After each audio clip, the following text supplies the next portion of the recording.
This is the 12 Songs of Christmas. I'm Alex Rawls, and this is where I talk about Christmas music with an emphasis on the music. I love Christmas, and if I lived on my own, I'd probably have retro Santas and Christmas lights up all year round.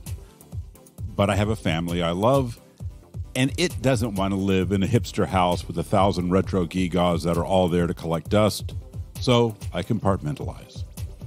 Really, I like the way Christmas music opens up so many conversations about how music fits into our lives, our culture, and our marketplace. This week, I'm talking to an old friend, journalist John Wirt, who I worked with at the New Orleans Advocate. John has been writing about music in Louisiana for a long time, much of that based in Baton Rouge. And in 2014, he wrote the book Huey Piano Smith and the Rockin Pneumonia Blues, the definitive biography of the New Orleans piano great who originally recorded Rockin Pneumonia and Boogie Woogie Flu, and Don't You Just Know It. He wrote and recorded the hit Sea Cruise that made its singer, Frankie Ford, a star. Unfortunately, the song was also credited to Frankie Ford, and in our conversation, John talks a little about that. I invited John to be on the show because one of my favorite Christmas albums is Twas the Night Before Christmas by Huey Piano Smith and his band, The Clowns. Smith initially released the album in 1962 on Ace Records, owned by Johnny Vincent. But in his book, Wirt tells a story of how the reaction to the album caused it to be pulled. The album lived as a legend and a collector's item until 1998, when the West Side label reissued the album on CD. The album is a joy, with its anarchic treatment of holiday music starting with Smith's sing-spoken version of 'Twas the Night Before Christmas, with a surging riff under it that feels almost like a loop or a sample decades ahead of its time, as it never quite moves on and it never quite pays off, but it also adds a wild spirit that Clement Moore never imagined for his poem. Smith was ahead of his time in the way he envisioned an album that could sell every Christmas season. And on it, he does a few holiday standards his way and writes a handful of Santa songs that are the kind of wild-spirited fun I look for in all my old R&B/early rock and roll. I'll talk to John Wirt, author of Huey Piano Smith and the Rockin Pneumonia Blues, in just a moment. But first, let's hear Rockin Pneumonia and Boogie Woogie Flu on the 12 Songs of Christmas.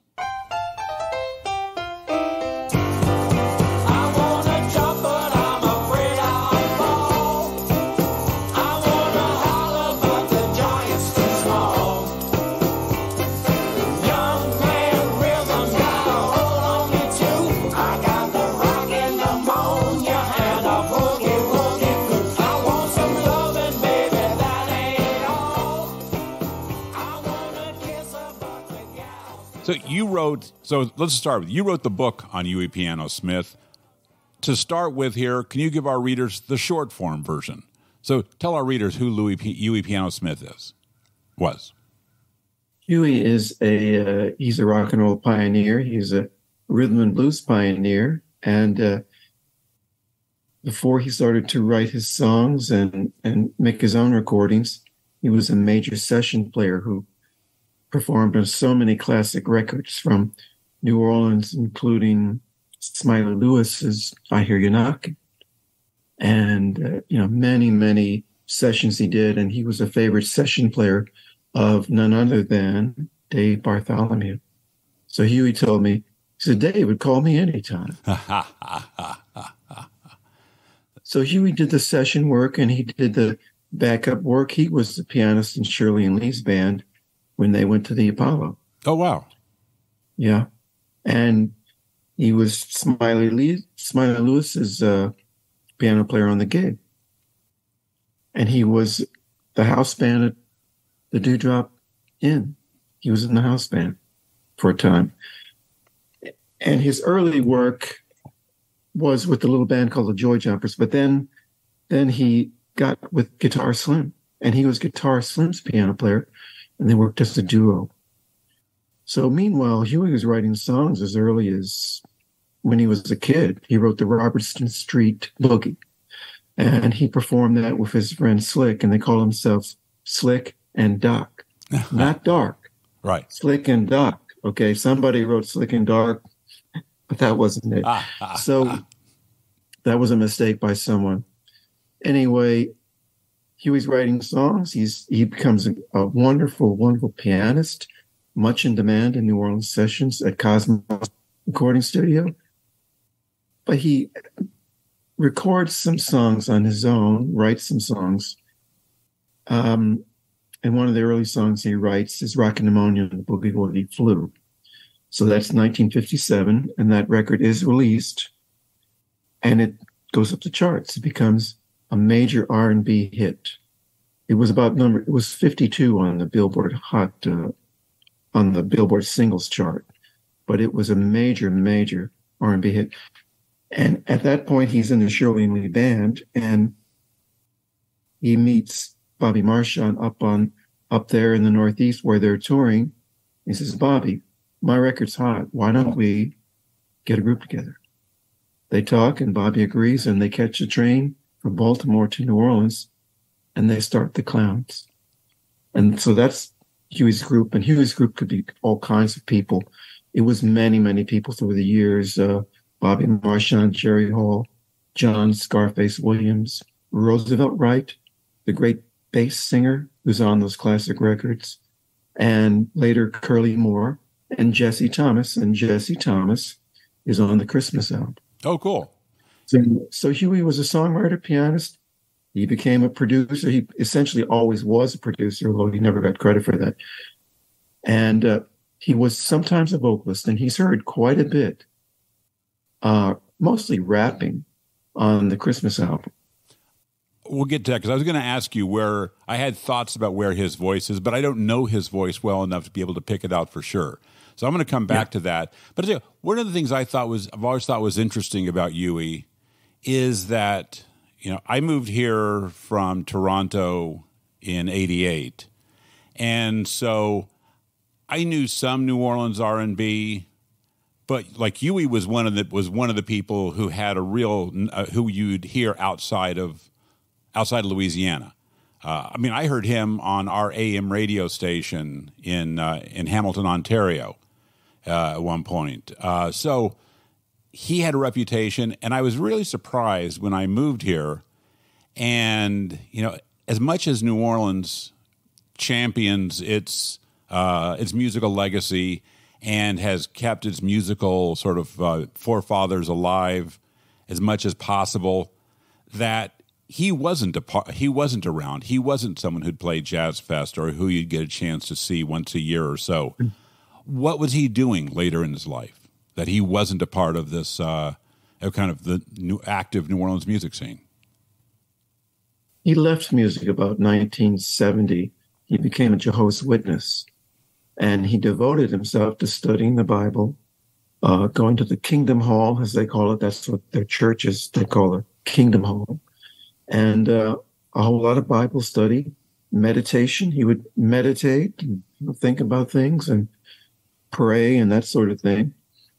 And then he returned to music about 1978, and he even made a new album at C. Saint Studio. And for a while, he was performing at places like Jimmy's and Tipitina's, and he played at Jazz Fest in 1979 and 1981.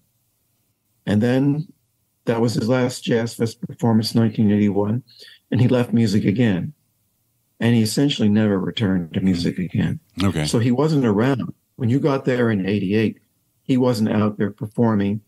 And I guess he wasn't on people's minds because he wasn't at the clubs. He wasn't making new records.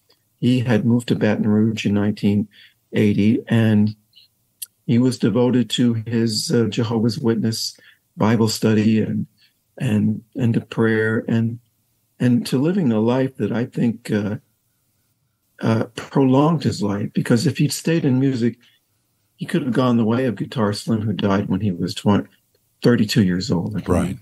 And so many of them went away early because of the rock and roll R&B lifestyle.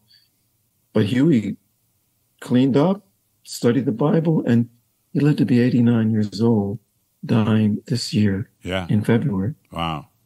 No, but I find that so interesting when you think of, it's a thing that today I think is so hard to imagine. bands that were big when we were younger, and that it's like most of them knew they had an expiration date.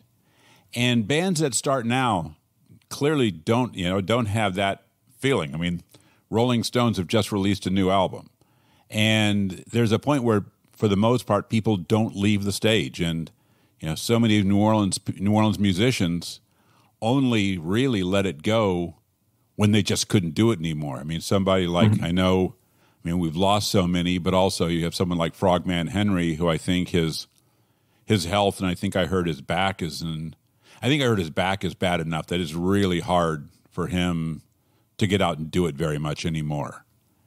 And he's the same generation as Huey. Yeah. Frogman kept going a long time. He loved to perform. Sure. And everybody loves Frogman. Yeah.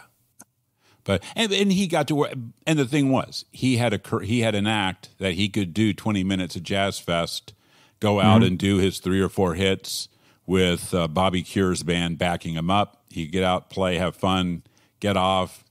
He's had health issues for decades, serious health issues, but he would get on stage with a walker, he like Clarence Gatemouth Brown with the oxygen tank. Yeah.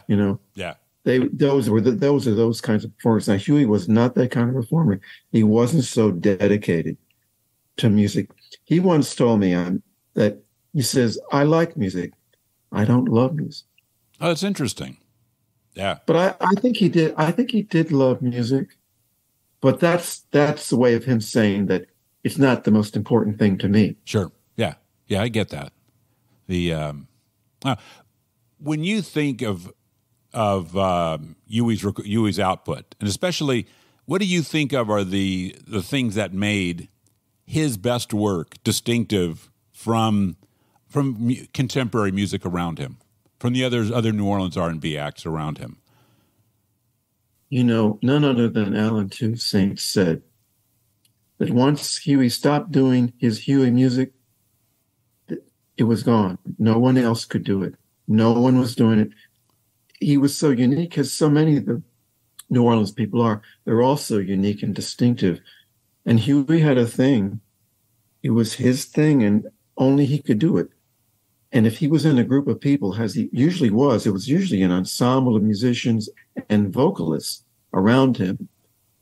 Whatever it was, no matter how many people it was, it still sounded like Huey. Yeah. He had this touch, this distinctive touch, and something Cosmo Matassa said about Huey's piano player. Piano playing, he says, when you hear Huey hit the piano, instantly it's Huey. Yeah.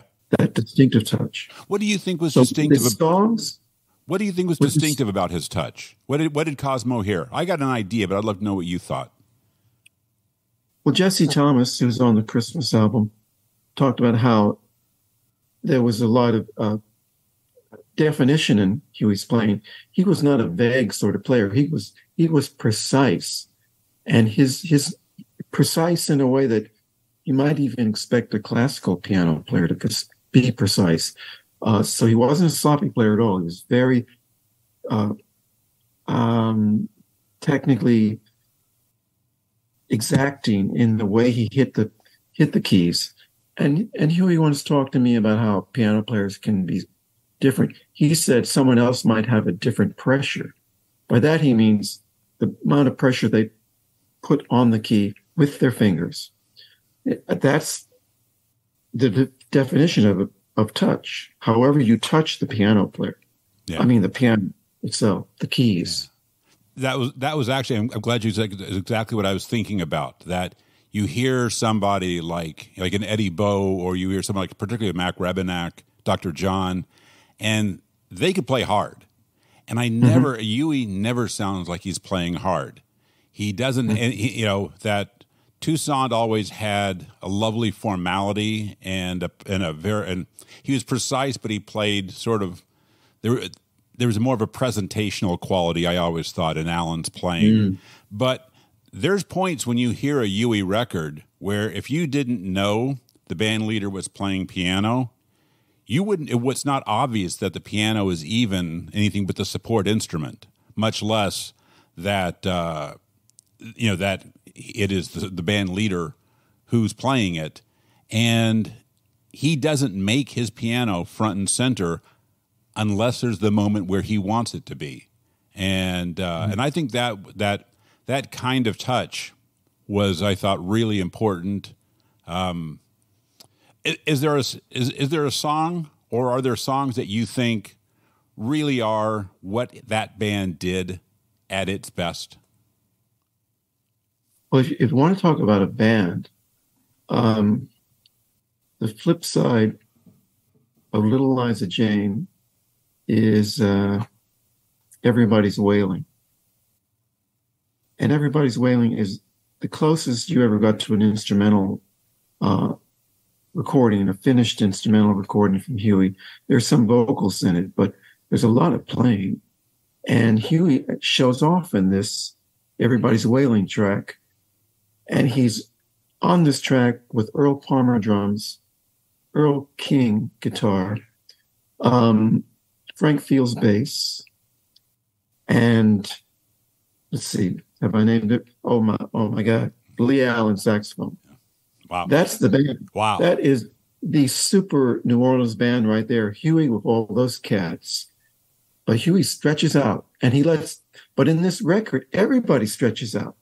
So he's not showcasing himself. He's letting Lee Allen take the solo, and Earl King doesn't take a solo, but you can hear him. And Huey's instruction to Earl was, play like bluegrass here. We showed you how creative Huey was.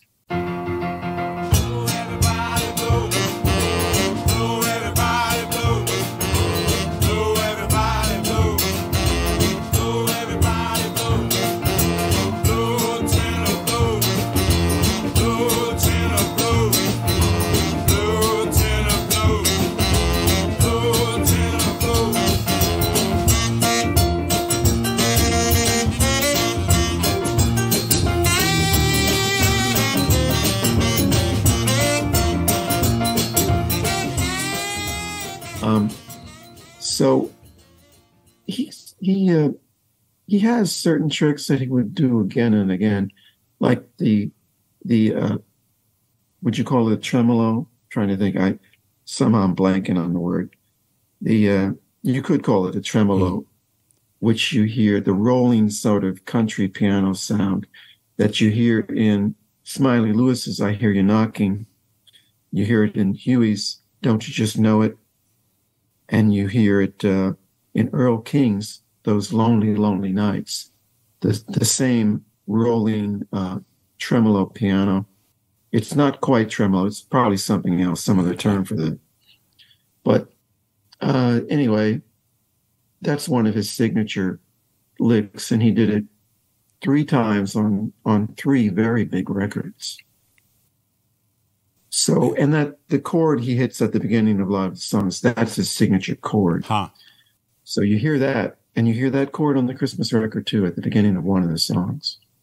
So he had certain signature moves that he would use repeatedly. But he was very creative, and one of the greatest piano performances I ever heard him do, and you haven't heard it because almost no one has heard it. In 1978, the Clowns came up to Baton Rouge and played at a club called the Kingfish. And Bobby Marchand was with the group, Roosevelt Wright, and probably Curly Moore.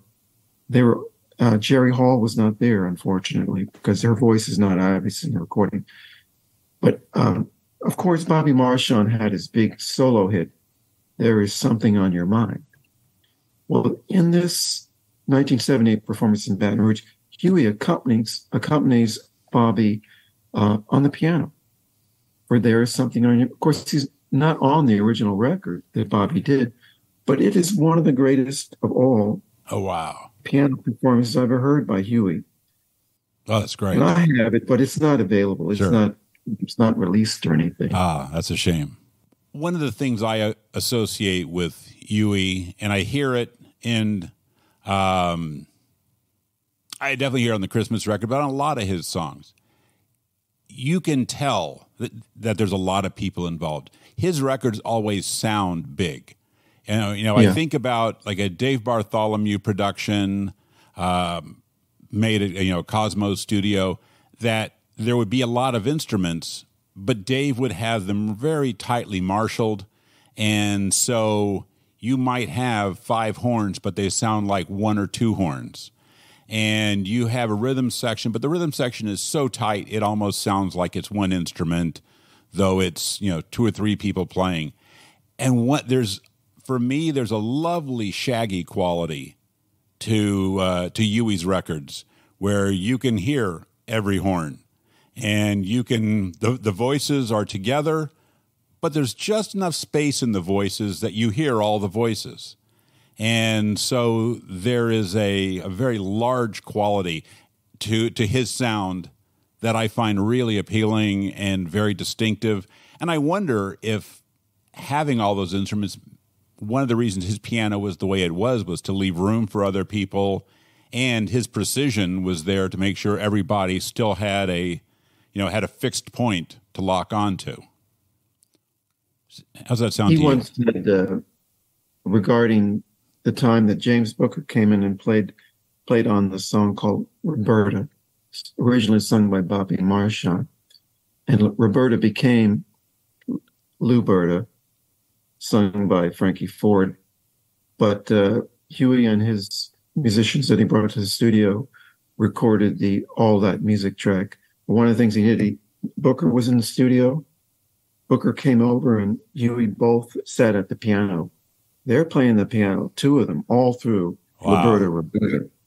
So one of the things he said was about his creative attitude, his thought that I want freedom in the studio. He said something to the effect, this ain't the army. Right. He wanted people to be, I think he wanted to get the best out of everyone. And he worked in ensembles so much, he became part of the ensemble. His piano was part of the ensemble. And the whole thing was in the service of his vision, because he's the songwriter and he's the arranger. Yeah. And he's also the pianist, but usually it's in the accompanist role at the piano, as you said. So it's not about him, even though it's his record. Yeah. Now, tell me about the experience of working with Huey on your book. Was it Rockin'? Make sure I get the title right. Huey Piano Smith and the Rockin Pneumonia Blues. But tell me about working with him, and when did the project start? The thing was, in the year 2000, Huey received the Pioneer Award from the Rhythm and Blues Foundation, which was based in Washington, D.C. So I don't know what's going on with that group now, but in that time they were active, and each year they would do a foundation gala, and they would honor their honorees for that year. And Alan Toussaint was one of them, and Ernie Cato. People of that generation were the artists that the Rhythm and Blues Foundation were honoring. So in the year 2000, Huey was picked, and he went to the ceremony in New York City at the Hammersmith Ballroom, and he was there with all the other honorees and the guests. Aretha Franklin was there, Lloyd Price was there. Many famous R&B musicians were there, including other than the honorees.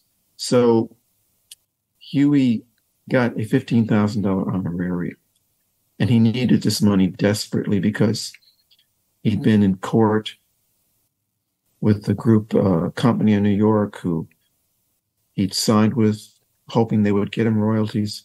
And then he gets into a legal dispute with them, and that goes on for years and years. And they have lawyers, and he gets to the point where he can't afford a lawyer, and he's at the mercy of the courts and the people who are suing him. So the R&B Foundation gave him a $15,000 honorarium that he needed. So he went to New York, he picked up the honorarium, and he played Sea Cruise and Rockin Pneumonia on stage with a huge band. And so I read about this. I knew it was going to happen. I reached out to the R&B Foundation, and they put me in touch with Huey in Baton Rouge. And his wife called me. His wife made the call to me and said, yes, we'd like to do an interview with the Advocate, but we want to go to New York and come home first. So after he went to New York and did all that stuff, I went over to his house and did an interview that ran in the Advocate. And then I thought, well, wait a minute. Huey is a classic artist from New Orleans, from the golden age of R&B. He's a rock and roll pioneer. He'd be a good book subject.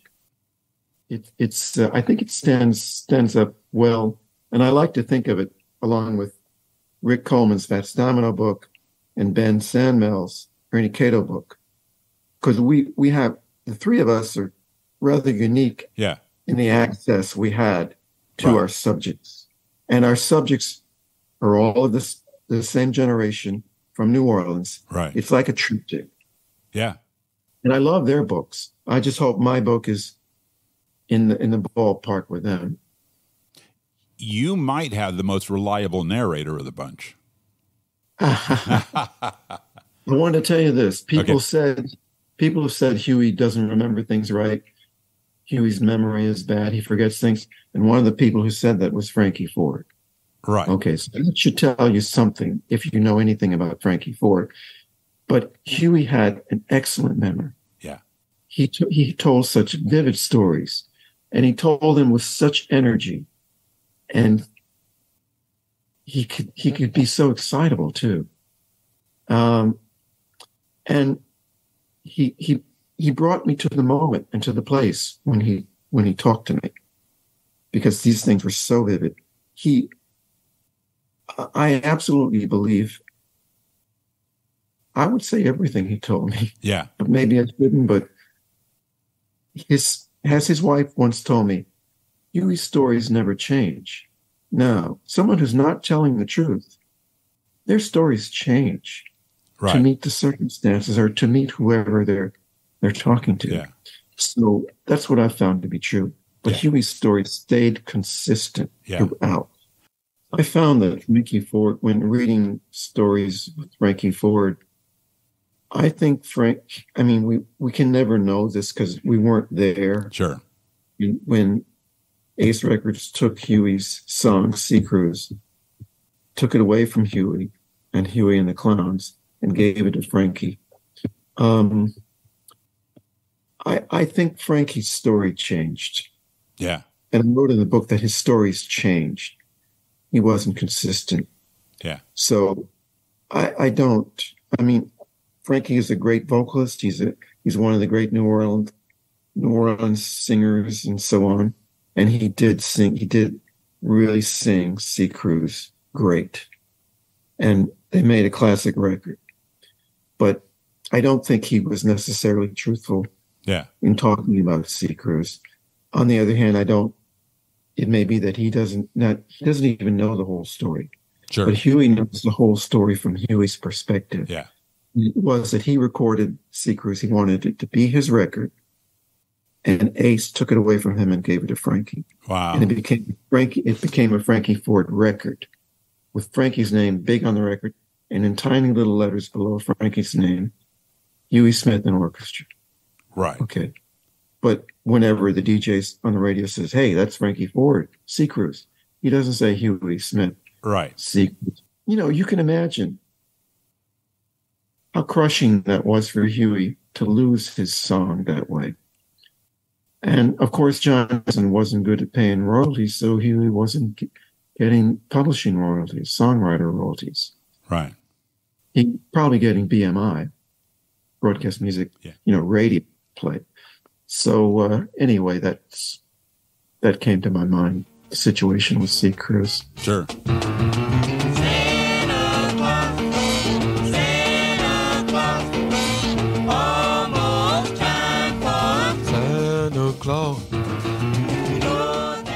In 1962, Huey recorded "Twas the Night Before Christmas," an album of Christmas music. Why did he make a Christmas album? He told me, I must have asked him why, because it's in the book. And he said something to the effect, Bing Crosby, White Christmas. Every Christmas you hear Bing Crosby, White Christmas over and over again. If we make a Christmas record, it can play over and over again every year, and we can get gigs during the holidays. It'll be endless. He was really upbeat and happy about the prospect of doing a Christmas album. Wow. Because he knew it was a perennial market, for one thing. Wow, that puts him so far ahead of people, because a lot of people had not yet made that connection yet.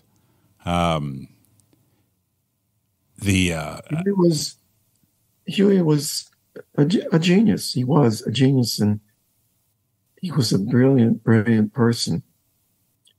And again, so unique. Can only be one. Yeah.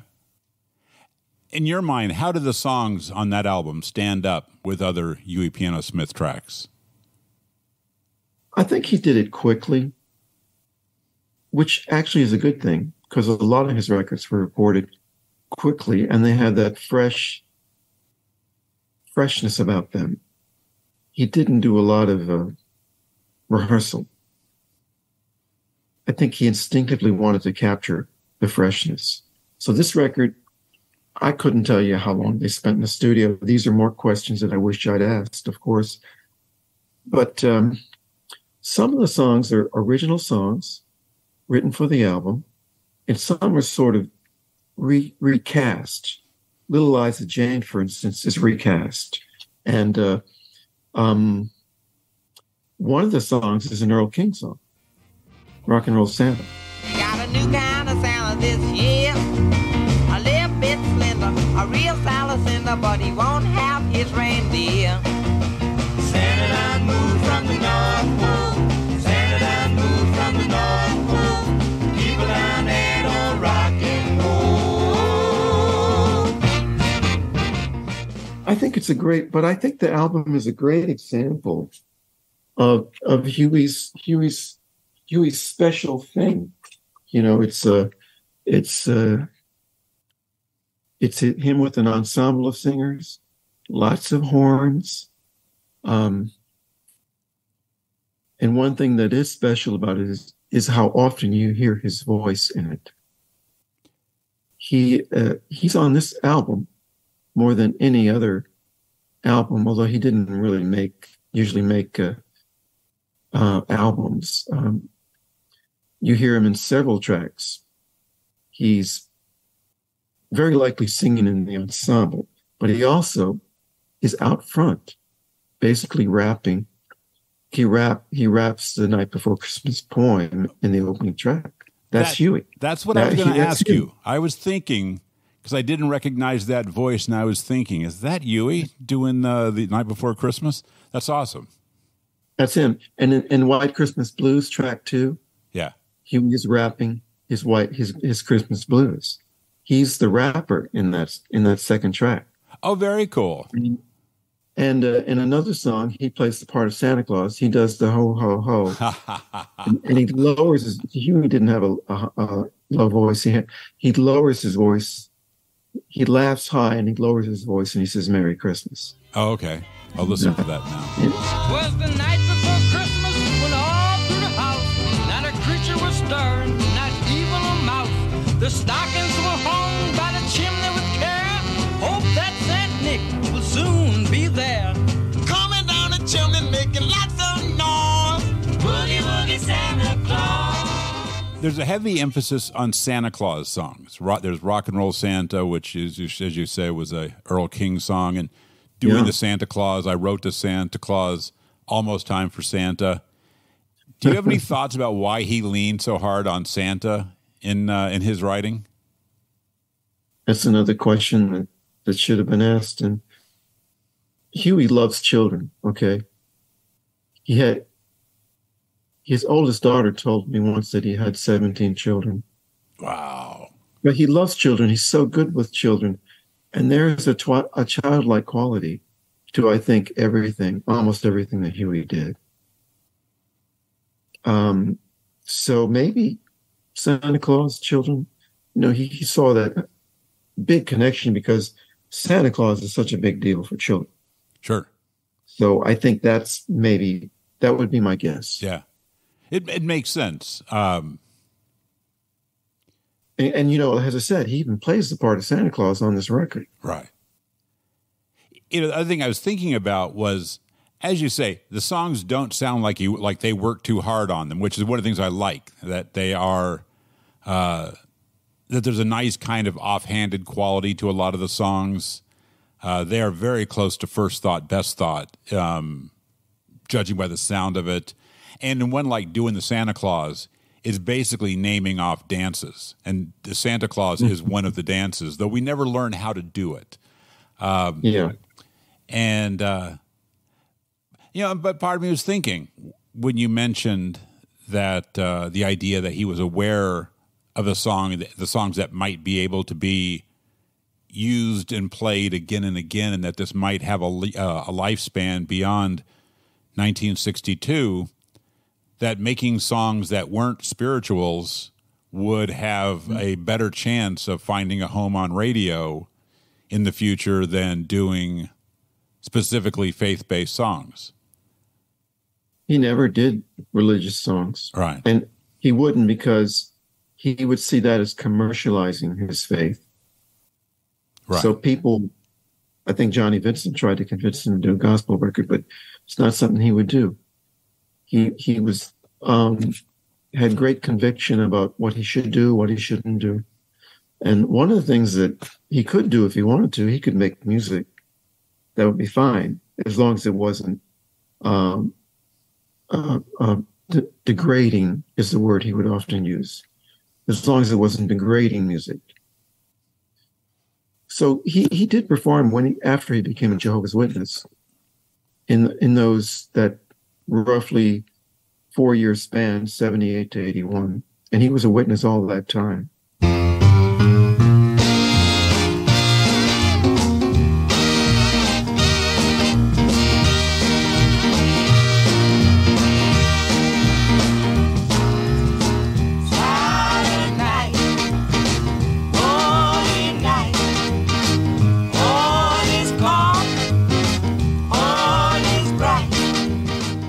Now, he did cut on the record, he cut a version of Silent Night.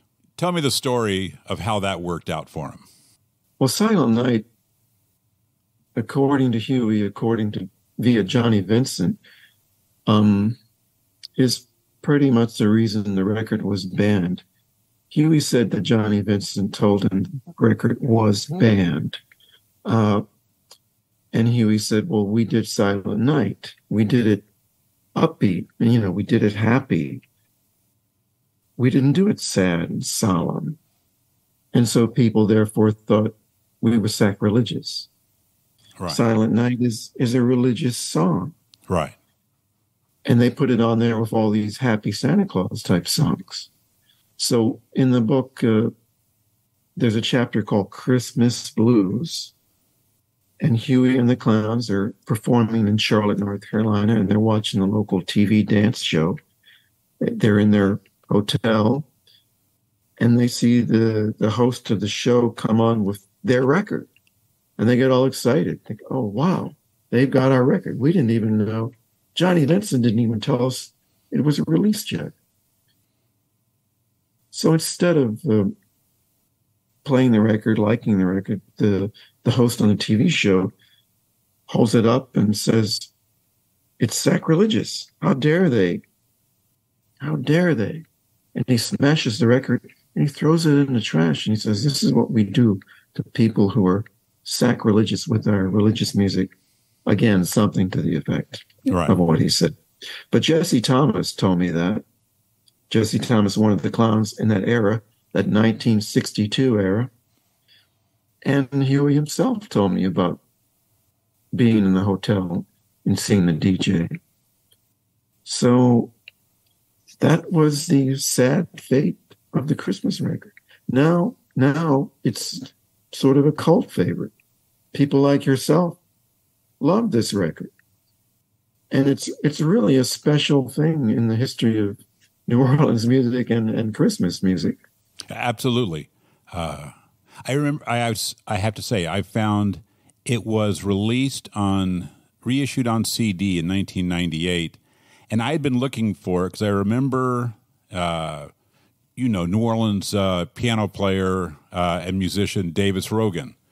Also used to be a DJ at WWOZ at the time, and I remember hearing him talk about what a remarkable record this was, and so I'd been looking for it and was so happy when I found it, that to find a record that was, on one hand, had everything I look for from a Christmas record, that it is, it's about the season, but at the same time, it doesn't sound locked by the season. And it still has all the life that I get from any Huey Piano Smith song.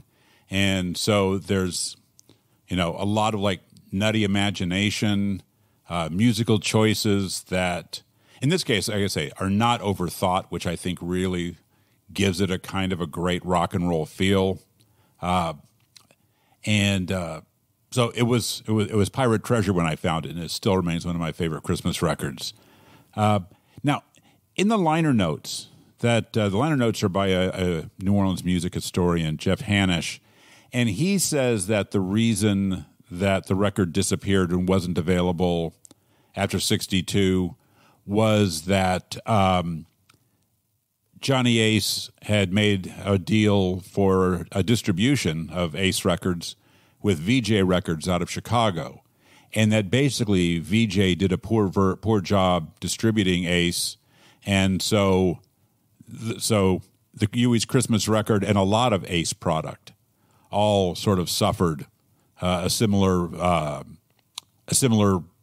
fate, and that he, I guess, implies that because Vincent didn't want to say I made a bad deal with VJ, that instead he blamed the response of the people in South Carolina and in Carolina and other people, and blamed the sacrilegious nature of Silent Night as the reason for the record's disappearance. Does that sound? I mean, I don't question what Huey said to you, and I don't question what Jesse Thomas said to you, but also your experience covering and following, blues and R&B and New Orleans musical history. Does Jeff's account of the problems with distribution possibly also ring true? Well, the Christmas record came out in '62, and no one ever mentioned any problems with VJ. Huey never once mentioned VJ to me, and I didn't get around to asking him specifically about Ace Records and VJ. Everyone knows that VJ went belly up, and there's probably a lot of explanation about the demise of VJ. But my opinion or my take would be that the Christmas record's failure or its lack of success is not due to VJ. That would be my take on it. Yeah. Bells are ringing, but not for me. Leaves turning brown on my Christmas tree. Well, I don't know what to do. My baby should have left and turned my white Christmas blue. Stockings all hung by the chimney with care. Huey died in February this year. February 13th, Yeah. 2023, at the age of 89. Wow. He turned 89 just about 10 days before. Were you able to stay in touch with him at all in the last decade? Somewhat. I did go over to his house, after we had our initial interviews. I would go over and I would bring a strawberry cake from Ambrosia Bakery. Strawberries were Huey's favorite thing. So I was doing that for a while, and I didn't see nearly as much of him as I wish I had. One thing they wanted me to do, they're Jehovah's Witnesses, Huey and his family, and the like witnesses, they want to bring you to what they have found, which they think is so important and valuable. So they would invite me to the Kingdom Hall. Wow. And I would go to the Kingdom Hall at least once a year to their version of Easter, which they call the Memorial of Jesus Christ. And I would go some other times too. It was kind of like, it was almost, that was the place I could most obviously see him and see them, was at the Kingdom Hall. But then, and then COVID came along. And I did not see him at all during the entirety of the COVID pandemic.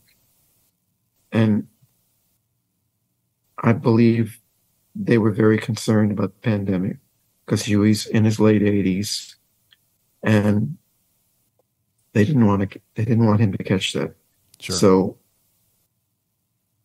So I didn't see him. I don't know much about this portion of his life, but it was a very sad time for people. Sure. In isolation and so on, because of how terrible the COVID pandemic was. And 1 million people died in the U.S., and I'm sure it was many more people than that. Yeah. Who died of COVID. So sadly, I didn't see him during those COVID years. And then he passed away this February. I talked on the phone at least a few times with him.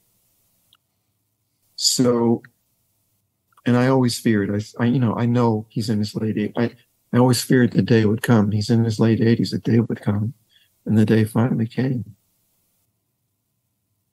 But he lived to be 89 years old. Yeah. Which is a remarkable life and span. And, what a remarkable life he had. I know in the last chapters of your book, you talk about the contract issues and the challenges trying to get paid, trying to recoup, trying to get royalties, and then legal issues with the people in New York who were trying to, who officially said they were trying to help him, though it's not clear that they were. Did that phase sort of, and the wrangling with people over his money and credit, did that ultimately, do you think, sort of kill whatever last interest in making music he had? Oh, wow. Something Dr. John said, he wasn't even talking about that situation. He was talking about all the disappointments that happened before that. Not getting paid by Johnny Vincent, losing Sea Cruise. He said it must have crushed something in Huey. Which is so tragic because Huey, his music had such joy, as you have said again and again, as we have talked. There was such joy, infectious joy in Huey's music. It could be that all those disappointments hurt him so much that he didn't see the point and didn't have the heart to go on to make music. And there's a photo, I've seen this photo in the Louisiana Weekly, probably a 1960 issue or so. It's a photo of a bunch of artists, performers' heads, basically. One of those kind of advertisements. And Huey's in there. And it's not his classic 1957 happy publicity shot that's very commonly seen, the one that probably dates to the Rockin Pneumonia era. It's one shot a few years later. And he looks so profoundly sad. So I believe that all those disappointments could be the reason that he just said, I'm going to leave this. why would you keep doing something? This is something Dr. John said as well. And Dr. John loved Huey, and Huey was a mentor to Dr. John. As Dr. John said, it had to crush something in Huey. So I believe all the hurt Huey experienced could be a reason why he said, why should I keep doing something that hurts me?